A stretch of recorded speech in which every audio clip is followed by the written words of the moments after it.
है या नहीं बोलिए। अरे साहब बोलिए। है नरेंद्र मोदी। क्या है भाई और बहनों, मैं आपसे दो ही बातें कहना चाहता हूं।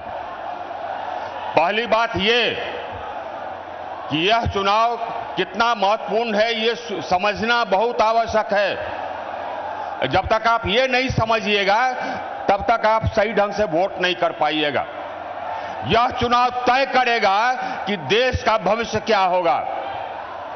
देश आज एक ऐसे मोड़ पर खड़ा है, एक ऐसे निर्णायक मोड़ पर खड़ा है कि सही हाथों में इसका नेतृत्व हो।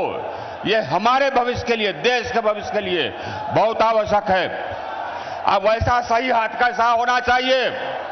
वैसा सही हाथ वैसा होना चाहिए जो ईमानदार है। वैसा सही हाथ वो होना चाहिए जो कि निर्णय लेने की क्षमता रखता हो, है या नहीं? वैसा सही हाथ वो होना चाहिए जो कि देश को सर्वोपरि रखता हो, है या नहीं बोलिए। अरे साहब बोलिए। है नरेंद्र मोदी।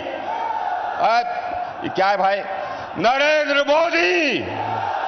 है ये बहुत आवश्यक है कि देश का बागडोर सही हाथों में जाए, ऐसे हाथों में जाए जो कि देश को सबसे आगे रखता हो, ऐसी हाथों में जाए जो कठोर से कठोर निर्णय लेने की क्षमता रखता हो, ऐसी हाथों में जाए जो देश को आगे ले जाने की क्षमता रखता हो।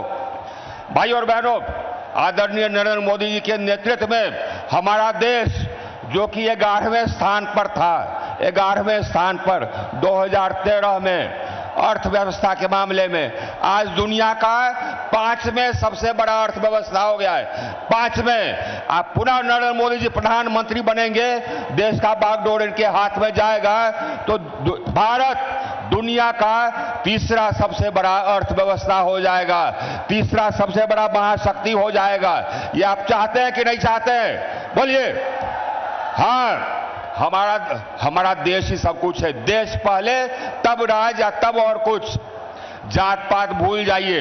देश के नेतृत्व में जात पात नहीं चलता है। ऐसा नेतृत्व हो जो कि कठोर से कठोर निर्णय ले सकता हो। 370 हटने की बात हम लोग सोचा करते थे जब मैं कॉलेज में था उस समय भी, लेकिन कभी लगता नहीं था कि हटेगा। हट गया कि नहीं हट गया? हट गया। आज चू शब्द नहीं हुआ। किसने हटाया? आदरणीय प्रधानमंत्री महोदय ने देश को एक बनाया। एक देश, एक संविधान, एक झंडा। ये है धारा 370 को हटाना। और अगर पुनः जीतेंगे तो पुनः एक देश, एक संविधान, एक कानून चरितार्थ होगा, क्योंकि सभी लोगों के लिए एक कानून होगा। आज अलग अलग कानून है दुनिया में, भारत ही एक ऐसा देश है जहां अलग अलग समुदाय के लिए अलग कानून है। बाकी दुनिया के सभी देश में जाइए, हर के लिए एक ही कानून है। अगर हम लोग की सरकार आई, नरेंद्र मोदी जी पूरा प्रधानमंत्री जो कि बनेंगे कि नहीं बनेंगे? बोलिए अब की बार।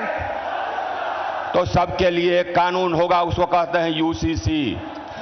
प्रधानमंत्री नरेंद्र मोदी जी जबकि आए सत्ता में तो देखे कि हजारों गांव, लाखों टोले मजरे पूरे देश में बिजली नहीं देखे थे। इन्होंने निर्णय लिया कि 1000 दिन में हर गांव और हर टोले तक हम बिजली पहुंचा देंगे। आप पहुंचा दिया 1000 दिन से कम में। इन्होंने निर्णय लिया कि हर घर तक बिजली पहुंचाएंगे, आप पहुंचा दिया। और आपको याद है, हमको तो याद है कि 2014 के पहले बिजली आती कब थी ये नजर आता था। अब बिजली कब जाती है ये मालूम नहीं चलता है। बिजली गांव में 22 घंटा 23 घंटा रहता है कि नहीं रहता है? बोलिए। हाँ, आज शहरों में 24 घंटा लोग जनरेटर भूल गए। ये इनके नेतृत्व का देन है, विकास भी और मजबूती भी। बोलिए भारत माता की, भारत माता की। अब भाई बड़े एक बात और हम कह करके समाप्त करूंगा। यहां जो चुनाव है हम लोग सब देख चुके हैं माले को, ये भी और आरा भी और सासाराम भी। और माले का मतलब नक्सल, माले का मतलब विनाश, माले का मतलब हत्या, लूट, माले का मतलब हिंसा, भाई भाई में। ये लोग वही हैं जो कि फूट डालते हैं, जो कि लड़ाई कराते हैं, जो कि विध्वंस करते हैं। हम लोगों को का लड़ाई उन्हीं से है, ये ध्यान रखिएगा। तीनों जगह उपेंद्र जी का भी, हमारा भी और शिवेश जी का भी। और विकास के लिए वोट कीजिए, विनाश के लिए नहीं। बोलिए भारत माता की।